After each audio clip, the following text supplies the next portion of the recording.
বা কি বলে? রাসূলুল্লাহ সাল্লাল্লাহু আলাইহি ওয়াসাল্লাম বলেছেন, বিড়াল নাপাক নয়, এটা তোমাদের আশেপাশে ঘন ঘন বিচরণকারী প্রাণী। আবু দাউদ ৭৫, তিরমিজি ৯২।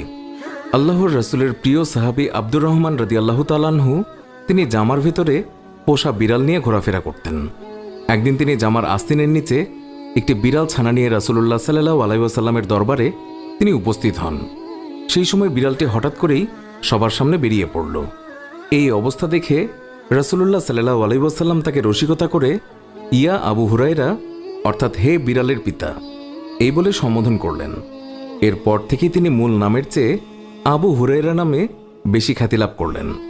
আর সেই দিন থেকেই তিনি নিজেকে আবু হুরায়রা নামে পরিচয় দিতে তিনি বেশি পছন্দ করতেন। আল্লাহর রাসূল সাল্লাল্লাহু আলাইহি ওয়াসাল্লাম তিনি যখন ওযু করতেন তখন নিজের ওযুর পাত্র থেকে বিড়ালকে পানি